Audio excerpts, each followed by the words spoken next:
ওয়া বারাকাতুহু। আমরা আল্লাহ সুবহানাহু ওয়া তাআলার দরবারে লাখো কোটি শুকর আদায় করি যে মহান আল্লাহ তাবারক ওয়া তাআলা আমাদেরকে কোরআনের মাহফিলে হাজির হওয়ার তৌফিক এনায়েত করেছেন। সেজন্য বিনীতভাবে শুকরগুজার হচ্ছি রবের সামনে, বলছি আলহামদুলিল্লাহ রব্বানা লাকাল হামদ হামদান কাসীরান তাইয়িবান মুবারাকান ফীহি ইয়া রাব্বি লাকাল হামদু কামা ইয়ানবাগি লিজালালি ওয়াজহিকা ওয়া আযীমি সুলতানিকা।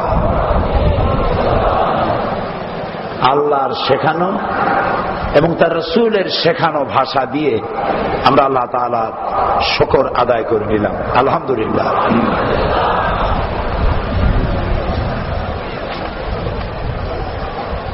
কোরআনে কারীমের আলোচনা আমি গতকাল আপনাদের সামনে সূরা আলে ইমরানের আমি আলে ইমরানের 64 নম্বর আয়াত থেকে গতকাল আলোচনা শুরু করেছিলাম। আজকেও সেখান থেকেই আলোচনা করব ইনশাআল্লাহ। এবং আমি বলেছিলাম যে বর্তমান দুঃখ দারিদ্র পীড়িত, যুদ্ধ বিগ্রহ অশান্তিতে ভরপুর এই বিশ্বের একটি শান্তির রোডম্যাপ, একটি শান্তির স্কিম, একটি পরিকল্পনা আপনাদের সামনে পেশ করা ওয়াদা ছিল আমার কোরআন থেকে। এবং সেটি ফর্মুলাটি আল্লাহ তাআলা। কোরআন এসেছে বিশ্ব শান্তির জন্য। আয়াতটি তেলাওয়াত করে নেই, তারপরে আলোচনায় যাব ইনশাআল্লাহ। আল্লাহ তাআলা বলছেন, قل يا أهل الكتاب تعالوا إلى كلمة سواء بيننا وبينكم ألا نعبد إلا الله ولا نشرك به شيئا ولا يتخذ بعضنا بعضا أربابا من دون الله فإن تولوا فقولوا اشهدوا بأننا مسلمون صدق الله العظيم। আল্লাহ তাআলা বলছেন, হে নবী আপনি বলুন, হে আহলে কিতাবের লোকেরা, কিতাবধারীরা, এসো তোমরা এবং আমরা এমন একটা কথার দিকে একীভূত হই যা তোমাদের জন্য আমাদের জন্য সমভাবে প্রযোজ্য। তা হচ্ছে তিনটি কথা। কয়টি কথা? তিনটি। তোমাদের জন্য আমাদের জন্য সমভাবে প্রযোজ্য। এক নম্বর হলো আল্লাহ না'বুদা ইল্লাল্লাহ, আল্লাহ ছাড়া কারো দাসত্ব কবুল করব না। বলেন, আল্লাহ ছাড়া কারো দাসত্ব কবুল করব না। দুই নম্বরে আল্লাহর ইবাদতের সাথে কাউকে শরীক স্থাপন করব না। তিন নম্বরে আল্লাহ বাদে অন্য কাউকে রব হিসাবে, সুপার পাওয়ার হিসাবে কাউকে মেনে নেব না। এই তিনটি কথা হলো বিশ্ব শান্তির রোডম্যাপ, যদি তা পালন করা যায়। সেক্ষেত্রে আমি গতকাল বলেছিলাম আল্লাহর আইন কয় প্রকার মনে আছে? দুই প্রকার। এক প্রকার আইন হলো প্রকৃতির জন্য, আর এক প্রকার আইন কার জন্য বলেন? মানুষের জন্য। প্রকৃতির আইনের মোটামুটি একটা ব্যাখ্যা গতকাল দেওয়া হয়েছে, আজকে বাকি আছে মানুষের আইন। এই মানুষের আইন আল্লাহ তাআলা কি করেছেন এবং সেই আইনটা মানলে পরে মানুষের জন্য কি ধরনের শান্তি হবে সেটাই আমাদের জানা দরকার, ঠিক কিনা বলেন? নবী করিম সাল্লাল্লাহু আলাইহি ওয়াসাল্লাম যখন হেরা পাহাড় থেকে নেমে এলেন তখন তিনি মানুষকে ডেকে বললেন, ইয়া আইয়ুহান নাস কুলু লা ইলাহা ইল্লাল্লাহ তুফলিহু। হে মানব সকল, আমাদের নবী কি শুধু মুসলমানদের? এই রকমের জবাব শুনতে চাই না। আমার সামনে সব বসা পুরুষ, আমার সামনে কারা? পুরুষ, আর পাশে আছেন মা বোনেরা। পুরুষ লোকেরা যদি তাদের গলার আওয়াজ ফ্যাস ফ্যাস করে তাহলে তো পুরুষ কিনা তা বোঝাও কষ্ট।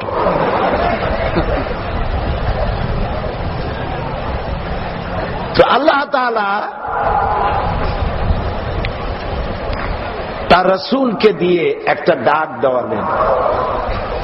লক্ষ্য ছিল মানুষ, হে পৃথিবীর মানুষ সকল, হে পৃথিবীর মানব সকল, যদি মুক্তি পেতে চাও, শান্তি পেতে চাও, নাজাত পেতে চাও, অর্থনৈতিক, রাজনৈতিক, সাংস্কৃতিক যত রকমের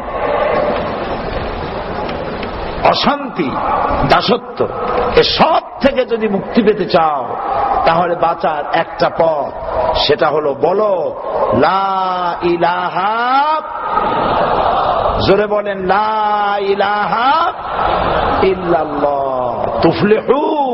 তাহলে নাজাত পেয়ে যাবে, মুক্তি পেয়ে যাবে।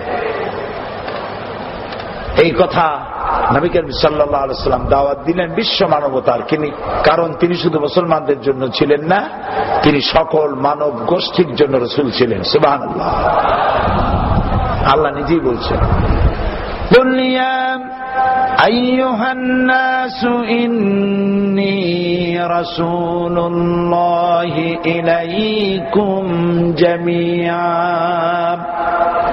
হে নবী, আপনি বলুন, ও মানব সকল, আমি আল্লাহর পক্ষ থেকে তোমাদের সকলের জন্য আমি রাসূল হয়ে এসেছি। তিনি সকলে, মুসলমানের, হিন্দুরও। গতকালও আমি এই মাহফিলে হিন্দুদেরকে সম্বোধন করেছি, আজও হিন্দু ভাই বোনদেরকে সম্বোধন করছি, সুস্বাগতম জানাচ্ছি, মোস্ট ওয়েলকাম করছি, মারহাবা জানাচ্ছি, ধন্যবাদ জানাচ্ছি। কারণ ইসলাম শুধু আমাদের জন্য নয়, কোরআন শুধু আমাদের জন্য নয়, রাসূল শুধু আমাদের জন্য নয়। রাসূল সম্পর্কে আল্লাহ বলছেন, ওয়ামা আরসালনাকা ইল্লা রাহমাতান লিল আলামিন। রাহমাতাল লিল মুসলিমিন নয়, শুধু রাহমাতাল লিল আলামিন, সমস্ত সৃষ্টি জগতের জন্য, শুধু মানুষের জন্য নয়, গাছপালার জন্য, কীট পতঙ্গের জন্য। এই গাছ সম্পর্কে তিনি বলেছেন, প্রয়োজন হলে গাছ কাটবে, বিনা প্রয়োজনে গাছের পাতাও ছিঁড়বে না, কারণ গাছের প্রতিটি পাতা আল্লাহর জিকির করতে থাকে। তিনি গাছের জন্য রহমত, মানুষের জন্য তো বটেই। তিনি হেঁটে যাচ্ছেন, সামনে একটি উট পড়ল, গায়ে গোশত নাই, হাড্ডি গুড্ডি দেখা যায়। উটটি এসে রাসূলের সামনে দাঁড়ালো, উটের চোখ থেকে পানি পড়তেছিল। উট চিনে ফেলেছে রাসূলুল্লাহকে। নবী করিম সাল্লাল্লাহু আলাইহি ওয়াসাল্লাম উটের মালিককে ডাকলেন, জিজ্ঞেস করলেন, উটের মালিককে ডাকো। ডাকা হলো। রাসূলুল্লাহ বললেন উটের মালিককে, তোমার উট তার চোখের পানির ভাষা দিয়ে আমাকে বুঝালো তুমি তাকে পরিশ্রম করো বেশি, খাইতে দাও কম। কিয়ামতের দিন আল্লাহর দরবারে এজন্য তোমাকে আসামি হতে হবে। সুবহানাল্লাহ বলতে ইচ্ছা করে না? সমস্ত প্রাণী জগতের জন্য রহমত ছিলেন, তাই তিনি মানুষের কাছে দাওয়াত দিলেন, ইয়া আইয়ুহান নাস, ও মানুষেরা, পৃথিবীর সব মানুষেরা, বাঁচতে যদি চাও, মুক্তি যদি পেতে চাও, তাহলে এই স্লোগান দাও, লা ইলাহা ইল্লাল্লাহ, আল্লাহ ছাড়া কোনো মাবুদ নাই, উপাস্য নাই, কেউ নাই। দাওয়াত কবুল করা শুরু হলো, অত্যাচারও শুরু হলো। অত্যাচারিত হয়ে অত্যাচারও শুরু হলো। অত্যাচারিত হয়ে সাহাবী রাসূলের সামনে এসেছেন। বুখারী শরীফে হাদিসে এসেছে, ওয়ান খাব্বাব বিন আল-আরিত রাদিয়াল্লাহু তাআলা আনহু আন্নাহু ক্বাল قال شكونا إلى رسول الله صلى الله عليه وسلم وهو متوسد بردة له في ظل الكعبة। হযরত খাব্বাব বলছেন, আমি রাসূলকে তালাশ করতেছিলাম, খুঁজতে খুঁজতে পেয়ে গেলাম কাবা শরীফের ছায়ায় নবী করিম সাল্লাল্লাহু আলাইহি ওয়াসাল্লাম চাদর মুড়ি দিয়ে আরাম ফরমাচ্ছিলেন। কাছে গিয়ে বললাম, আলা তাস্তানসিরু লানা আলা তাদউ লানা ইয়া রাসূলুল্লাহ, হে রাসূল, আপনি কি আল্লাহর কাছে আমাদের জন্য সাহায্য চাইবেন না? আমরা তো মার খেতে খেতে শেষ হয়ে গেলাম, আমাদেরকে না খাওয়ায় রাখতেছে, মারতেছে। বেলালের পায়ে দড়ি বেঁধে উটের সাথে সেই দড়ি বান্ধা উট তাড়াচ্ছে, দড়ির মাথায় উট বান্ধা বেলালকে পাথরের উপর দিয়ে টানতেছে, পিঠের চামড়া ছিঁড়ে যাচ্ছে, মাথার চামড়া ছিঁড়ে যাচ্ছে। এই রক্তাক্ত দেহকে উত্তপ্ত মরুভূমির উপরে চিৎ করে শোয়ে লোহার রড দিয়ে পিটানো হচ্ছে। খাব্বাব, খোবায়েব, আম্মার মার খাচ্ছে, সুমাইয়াকে শহীদ করা হয়েছে। হে রাসূল, এখনো কি সময় আসে নাই আমাদের জন্য দোয়া করতে করার? আপনি কি আমাদের জন্য সাহায্য করবেন না আল্লাহর কাছে দোয়া কামনা করে? রাসূলুল্লাহ উঠে বসলেন, বললেন, খাব্বাব, তোমাদের আগে এই পৃথিবীতে যারা দ্বীনের কাজ করতে এসেছিলেন তাদেরকে সমকালীন রাষ্ট্র শক্তি তাদেরকে ধরত। ফায়ুখাযুর রাজুল ফায়ুহফারু লাহু ফিল আরদ, এরপরে জমিন গর্ত করে তার ভিতরে কোমর পর্যন্ত লোকটিকে গেড়ে দেওয়া হতো। সুম্মা ইউতা বিল মানশার, এরপরে করাত আনা হতো। ফায়ুদাউ আলা রাসিহি, এরপরে করাত তার মাথার উপরে রাখা হতো। ফায়ুজআলু নিসফাইন, এরপরে করাত দিয়া ঘষে ঘষে চিরে জীবিত মানুষকে দ্বিখণ্ডিত করে ফেলে দেওয়া হতো। মা ইয়াসুদ্দুহু যালিকা আন দীনিহি, এত বড় কষ্ট দেওয়ার পরেও সেই সময় একটি মুসলমানকেও ইসলামের রাস্তা থেকে এক চুলও তারা সরিয়ে দিতে পারে নাই। ওয়াল্লাহ, রাসূলুল্লাহ বলছেন, আল্লাহর কসম। কে কসম করতেছেন? রাসূল সাল্লাল্লাহু আলাইহি ওয়াসাল্লাম। চিন্তা করতেছেন, আল্লাহ রাসূল কসম করছেন, ওয়াল্লাহি লা ইউতাম্মিমান্নাল্লাহু হাযাল আমর হাত্তা ইয়াসিরা আর-রাকিবু মিন সানা ইলা হাযরামাউত। ও খাব্বাব, আমি আল্লাহর নামে শপথ করছি, আমি আমার আল্লাহর নামে কসম করছি, সেদিন বেশি দূরে নয় যেদিন ইয়েমেনের রাজধানী সানা থেকে শুরু করে হাযরামাউত পর্যন্ত হাজার হাজার মাইল রাস্তা, সুন্দরী যুবতী নারী তার সৌন্দর্যের পসরা নিয়ে যাতায়াত করবে দিনে এবং রাতে। সওদাগারেরা ব্যবসার মালামাল নিয়ে যাতায়াত করবে দিনে এবং রাতে। লা ইয়াখাফু ইল্লাল্লাহ, আল্লাহ ছাড়া মনের ভিতরে তখন মানুষের মধ্যে কোনো ভয় থাকবে না। সুবহানাল্লাহ কইতে পারলাম না জোরে?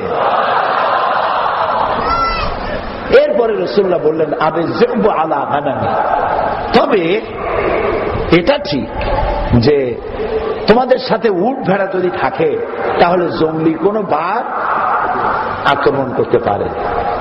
এই কথাটা কেন বললেন?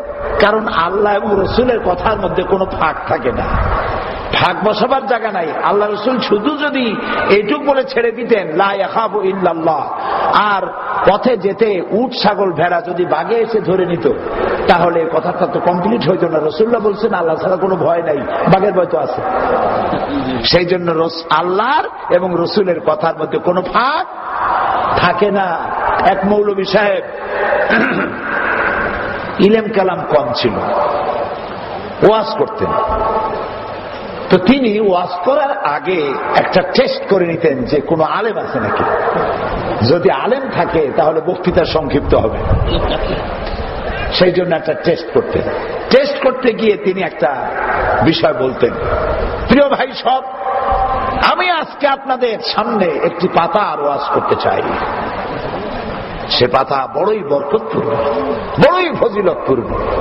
সেটা এমন একটা পাতা যা নদীতে যদি পড়ে কুমির হয়ে যায়, ডাঙ্গায় যদি পড়ে বাঘ হয়ে যায়। এরকম একটি পাতা আর ওয়াজ করতে চাই। জনগণ বলল, খুবই সুন্দর, আমরা এই রকমের ওয়াজই শুনতে চাই। একটা লোক, একজন আলেম বসা ছিলেন এক কোনায়, বললেন, আচ্ছা হুজুর, পাতা আর ওয়াজ তো আমরা শুনবো আজকে, কিন্তু আমার একটা প্রশ্ন, যে পাতার ফজিলত আপনি বয়ান করলেন, এই পাতাটার অর্ধেক যদি পড়ে পানিতে আর অর্ধেক পড়ে যদি ডাঙ্গায়, তাহলে কি হবে? বলুন সাহেব, বুঝতে পারলেন আলেম তো আছে। ওয়াখির দাওয়ানা আলহামদুলিল্লাহি রাব্বিল আলামিন। তো মানুষের কথার মধ্যে ফাঁক থাকে, কিন্তু আল্লাহ এবং রসুলের কথার মধ্যে কোনো ফাঁক থাকে না। সুবহানাল্লাহ বলে, লা ইয়াখাফু ইল্লাল্লাহ। মানুষের দিলের মধ্যে কোনো ভয় থাকবে না আল্লাহ ছাড়া। আবে যে ওয়ালা হানাবি। তবে এটা ঠিক যে বাঘ অথবা সিংহ এসে তোমার ভেড়া ছাগলের উপরে আক্রমণ করতে পারে। ও সাহাবীরা, দিন আসবে এমন, কারো ক্ষমতা হবে না তোমাদের মাল ছিনতাই করার আর তোমার নারীর উপরে হামলা করা। ওয়ালাকিন্নাকুম তাস্তাজিলুন। আসলে তোমরা একটু তাড়াহুড়ো করছো, অপেক্ষা করো, সময় আসতেছে, শান্তি প্রতিষ্ঠা হবে। কে বললেন? কে বললেন? আল্লাহ রাসূল বললেন। 13 বছর সময় লাগলো লোক তৈরি করতে। লোক তৈরি হয়ে গেল। প্রিয় ভাই সব, ওই যে গতকাল বলেছি, আমরা আমাদের জীবনে ইসলাম বুঝতে গিয়ে ভুল করছি কয় জায়গায় মনে আছে? মাশাআল্লাহ। খুলনায় ওয়াজ করবো না তো করবো কোন জায়গায়? এ মানুষেরা জাহিদ, এ মানুষের স্মৃতিশক্তি প্রখর, একবার শুনলে মনে রাখতে পারে। তাই খুলনা জিন্দাবাদ, আলহামদুলিল্লাহ। 3টি কি ভুল? তার একটি ভুল হলো ইসলামকে মনে করেছি শুধুমাত্র একটি ধর্ম। না, এটি শুধু নামাজ, রোজা, হজ, যাকাত, টুপি, দাড়ি, সদকা, ফিতরা সম্বলিত একটি ধর্মের নাম নয়। ইসলাম আরবিতে বলা হয় মুকাম্মাল নিজামে হায়াত, বাংলায় বলা হয় পূর্ণাঙ্গ জীবন বিধান, ইংরেজিতে বলা হয় কমপ্লিট কোড অফ লাইফ। এটি পরিপূর্ণ শরিয়াত, এটি জীবন ব্যবস্থা, একটি স্কিম। এই স্কিমটা কে বানাইছে?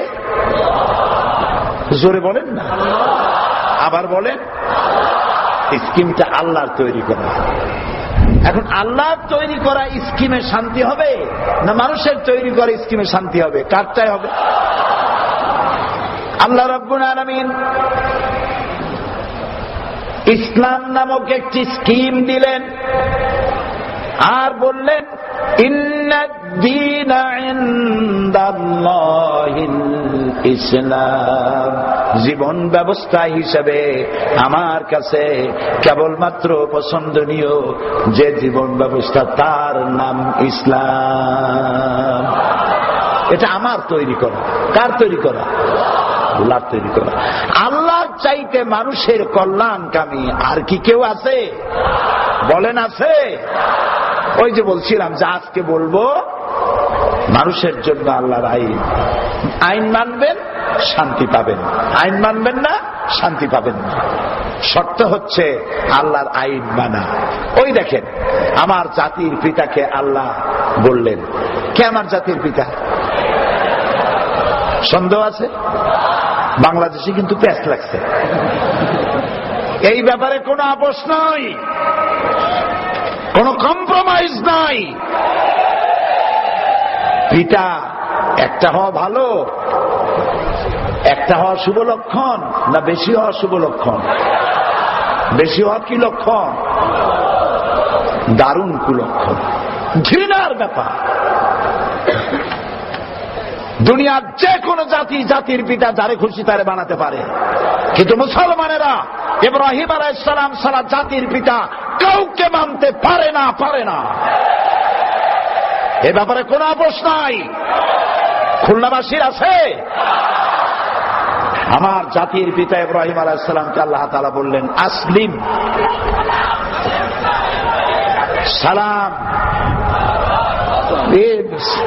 ইব্রাহিম আলাইহিস সালাম রে সালাম এই কোনায় দিয়া দরকার নেই। ইব্রাহিম আলাইহিস সালাম এমন জাতির পিতা, নামাজের মধ্যে সালাম জানানো আল্লাহ ওয়াজিব করে দিয়েছেন। اللهم صل على محمد وعلى آل محمد كما صليت على إبراهيم وعلى آل إبراهيم। প্রত্যেক নামাজে পড়বা সুবহানাল্লাহ, সালামুন আলা ইব্রাহিম। সুবহানাল্লাহ। আমার জাতির পিতাকে আল্লাহ তাআলা বললেন আসলিম, সারেন্ডার করো, আত্মসমর্পণ করো। আমার জাতির পিতা প্রশ্ন করলেন না আয় আল্লাহ তাআলা কোন ব্যাপারে সারেন্ডার করবে, কোন বিষয় না, কোন শর্ত নেই। আমার রব বলেছে সারেন্ডার করবে। আমার জাতির পিতা হযরত ইব্রাহিম আলাইহিস সালাম যখনই আল্লাহ রাব্বুল আলামিন বললেন আসলিম, সঙ্গে সঙ্গে আমার জাতির পিতা বললেন আসলামতু লিরাব্বিল আলামিন। পড়েন সবাই আমার সাথে, আসলামতু লিরাব্বিল আলামিন। সারেন্ডার্ড হয়ে গেলাম, আত্মসমর্পিত হয়ে গেলাম আমার রবের সামনে। শান্তি প্রতিষ্ঠার মূল কথা, প্রথম কথা সারেন্ডার হয়ে যাওয়া। এই পৃথিবীতে মানুষ এলো, পৃথিবী তৈরি হলো। আচ্ছা, আপনারা নিশ্চয়ই আপনাদের ইউনিয়নে চেয়ারম্যান বানান না, মেম্বার বানান না, এমপি বানান না? আমার দুই পাশে